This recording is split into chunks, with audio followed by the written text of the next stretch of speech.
And guess what? It's not Tom O'Brien. It's Super Dave White on a Super Wednesday. We've got a little bit of market action finally, at least to the downside. And a lot of discussion about why that is. Not that big a move so far, but any day that's down is one that is very tough for this market, because they basically got into the belief that markets only go straight up.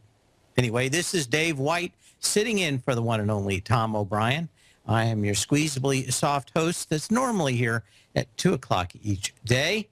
And we've got some market action going on today, and we're going to get right into it as soon as we can. If you know my show, then you know I like to start off with a little bit of history each day. And it's all just a little bit of history repeating. And this day in 1971, an entrepreneur named Fred Smith founds a company to compete with the U.S. Postal Service. His goal is to deliver packages overnight by routing everything, no matter where it originated, through Memphis. The idea is so daffy that one of Smith's business school professors almost flunked him for proposing it. Smith calls his new outfit Federal Express, and before long, a new verb is coined to FedEx. It is entered into the language. And on this day in 71, I wonder how long it was before everybody said FedExing it, but certainly did come in fairly quickly. Well, we're going to get right into the markets. It was a down day in the markets. The price was wrong, but as we closed on the lows of the day, the Dow finished at 17,966, the NASDAQ at 5122, and the S&P at 2108. When we look at the S&P, is it really broken anything specific just yet? No. This 2108 has been a pivot point where any volume has been. People have loved to buy every dip below 2108. Above it, the volume has always died. And speaking of the volume, we ended up with 3 billion shares on the New York Consolidated Tape. If you're a regular listener to Tom, he quotes the New York Stock Exchange floor-traded volume, which is always a lot lower. But the last couple of days has been pretty much this 3 billion area. We had that real push up on 3.5 or 3.6 billion shares. I'm looking at somewhere for the New York Consolidated Tape of having somewhere between 4 and 4.5 billion to really be able to hold anything higher than our all-time highs. Went through a bunch of stocks today in the 2 o'clock hour that had kind of done some turtling, stuck their heads out, no volume, and put their heads back in. You can call it prairie dogging. But basically a lot of people looking to go higher in these stocks, pushing them higher only to close back into the trading range, and that hasn't changed much of anything. Gold, 1173.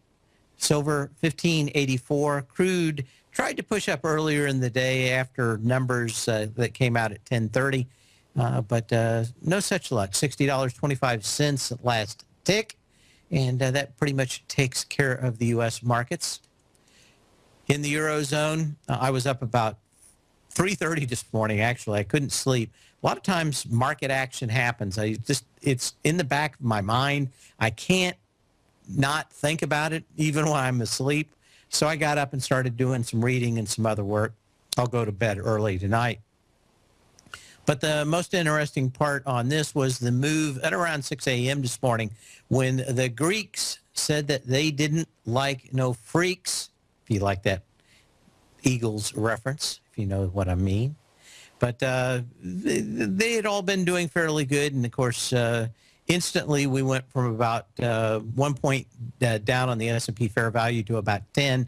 I knew that we were probably going to go test that 10 earlier today. Put that in my newsletter this morning. I've got a daily newsletter, The Path of Least Resistance. If you go to the front page of TFNN under newsletters, you can check it out.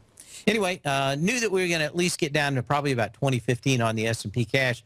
Was going to say, okay, if there's light volume and it rejects that, then maybe we're going to move back up and try the highs once more again. But we closed at the lows. Again, volume not all that exciting, but a lot of times off the top and off the bottom of major moves, you don't get that kind of huge volume.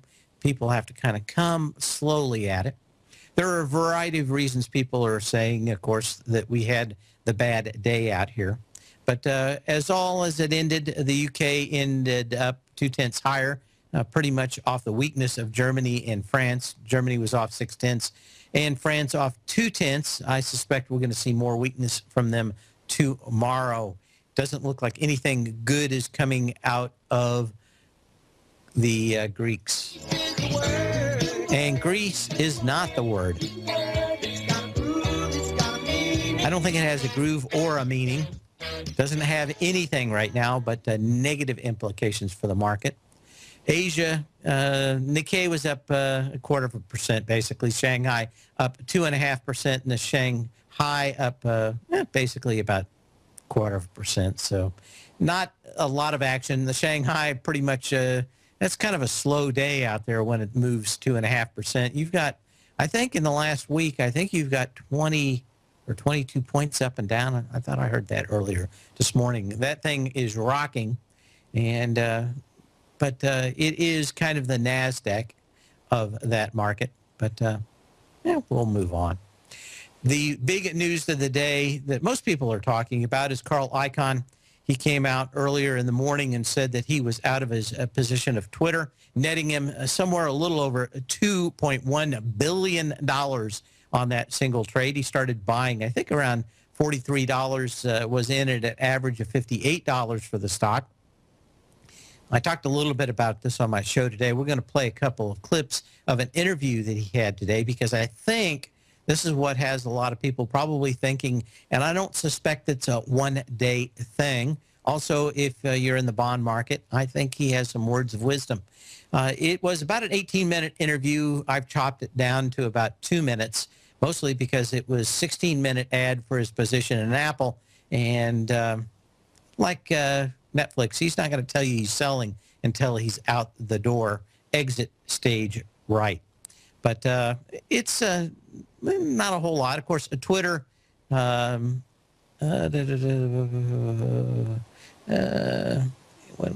get back up to here. Okay.